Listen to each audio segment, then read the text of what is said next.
사실상 중국 경제의 앞날을 예측할 수 있는 대중국 외국인 직접 투자가 지난해 결과를 보니까 1993년 이후 30년 만에 최저치로 떨어졌습니다. 이는 중국 당국이 추락하는 경제를 되살리기 위해서 외국 투자 유치에 발벗고 나선 가운데 기록된 수치라는 점에서 충격을 주고 있습니다. 도대체 어쩌다가 이 지경이 되었는지 Y타임스가 추적해 봤습니다. 지금 시작합니다.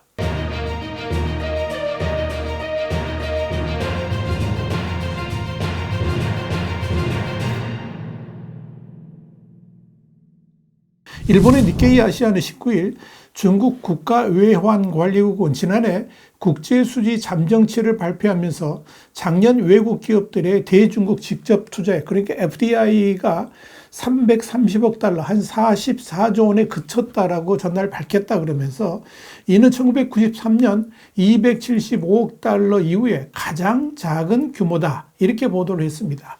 니케이에 따르면 이 수치는 2021년 3,441억 달러의 정점을 찍은 이후 2022년에는 1,802억 달러로 줄어들었는데 작년에는 전년 대비 무려 81.68%나 급감을 한 겁니다.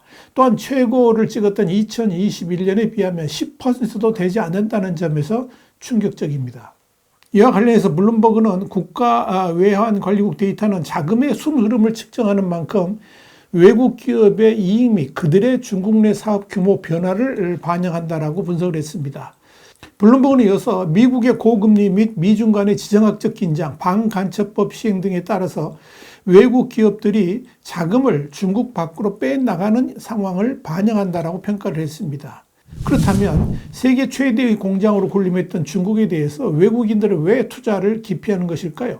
니케이는 중국 정부가 스파이 단속 등 국가 안보 보호에 더 집중을 한 이후에 외국 기업들은 중국 사업을 축소하고 있다 그러면서 중국 당국은 시장 분석 및 기타 활동을 수행하는 리서치 회사에 대한 통제를 강화했으며 이 외국 기업의 직원이 구금되었다는 보고가 있었다라고 밝혔습니다. 사실 글로벌 기업들이 중국에서 철수하는 가장 큰 이유는 시진핑의 중국 공산당이 경제 발전보다는 국가 안보에 최우선을 두는 정책들을 시행하고 있기 때문입니다.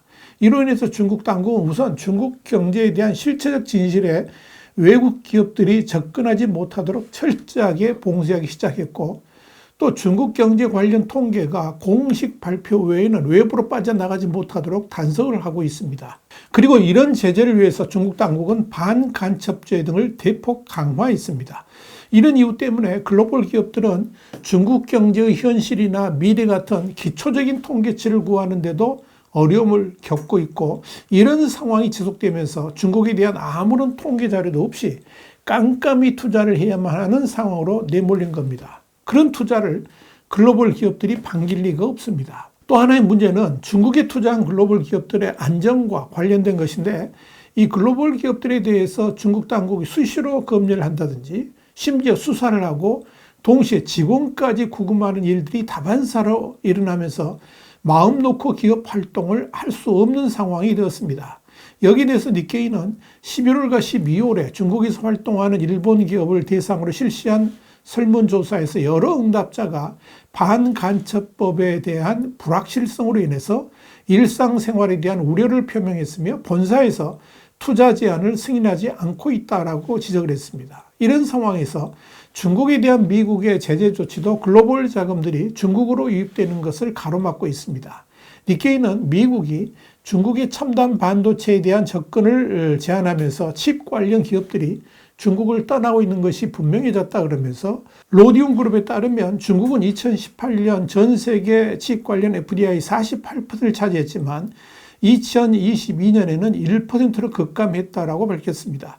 같은 기간에 미국의 칩 관련 FDI는 0%에서 37%로 급증을 했고, 인도, 싱가포르, 말레이시아의 합산 점유율은 10%에서 38%로 증가를 했습니다. 또한 칩 제조용 테스트 장비의 주요 제조업체인 미국 기업 테라디는 주요 생산시설을 중국 장수성에서 말레이시아로 이전을 했고, 인공지능 애플리케이션용 칩을 개발하는 영국의 그래프코어는 중국 내 직원 대부분을 해고한 것으로 알려졌습니다. 그런데 눈여겨볼 것은 이 외자 유치와 관련된 해가지고 이 중국 당국의 메시지가 전혀 일관성이 없다는 점입니다. 블룸버그는 이와 관련해서 중국이 시진핑 1인 체제라는 전체주의 흐름을 강화하는 속에서도 외국 투자 유치에 박차를 가하는 엇갈린 메시지로 투자자들에게 혼란을 주고 있다고 진단을 해서 눈길을 끌었습니다. 블룸버그는 그러면서 지난해 12월 22일 신규 게임 규제와 관련된 중국 당국 혼선을 단적인 사례로 거론했습니다. 당일 공무원 산하의 국가신문출판서 그러니까 MPPA가 온라인 게임에 대한 지출과 게임 머니 충전 한도를 업체들이 지정토록 하는 통제 방안을 내놓아서 게임 업체 텐센트 등의 주가 폭락으로 이어졌습니다. 그 이후에 당국이 이례적으로 해당 조치를 사실상 주워 담게 나섰는데 바로 이 점을 지적한 겁니다. 이후에 당 중앙선전부는 해당 논란과 관련해 가지고 MPPA 상급기관으로서 통제 방안을 사실상 주도했던 펑스신 판권국장에 대해서 혼선의 책임을 물어서 해임을 했습니다.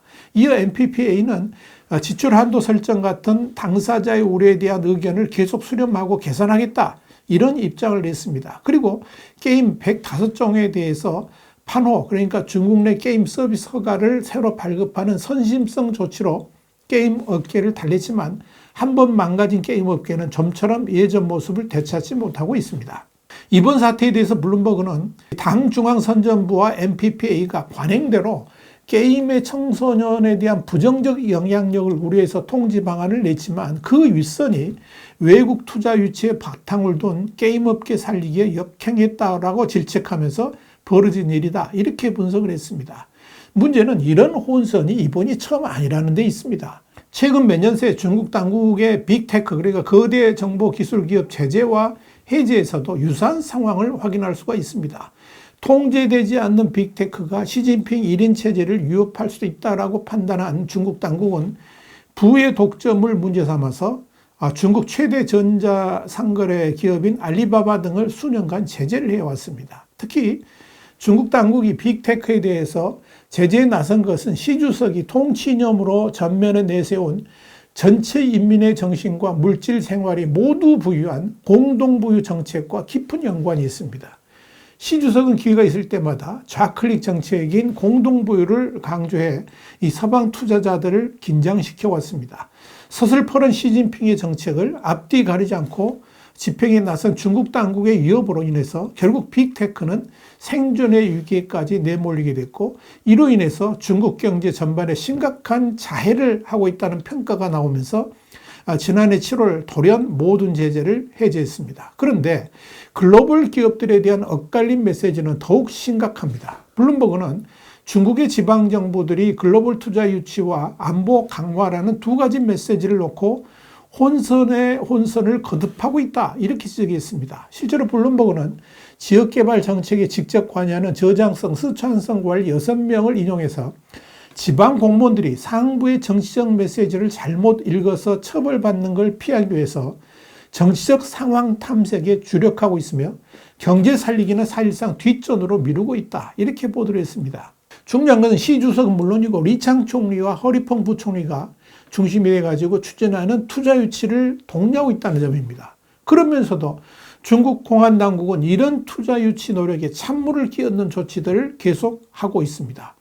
이 역시 최종 명령권자는 시진핑 주석입니다. 그러니까 도대체 어느 장단에 맞춰서 춤을 춰야 되는지 헷갈린다는 것이 중국 관료들의 입장입니다. 그렇다면 여기서 의문이 드는 게 하나 있습니다.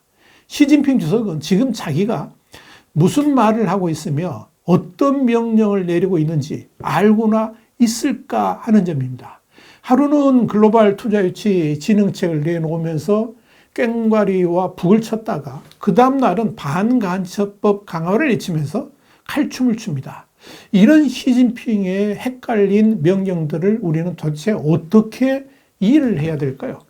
중국 공산당의 제일 가는 복무 기조는 인민을 위해서 복무한다는 것입니다. 그런데 그 말은 그저 선전선동력일 뿐 실체는 중국 인민은 오직 시진핑 1인을 위해 모든 것을 희생해야 된다. 이 말이 아닐까요?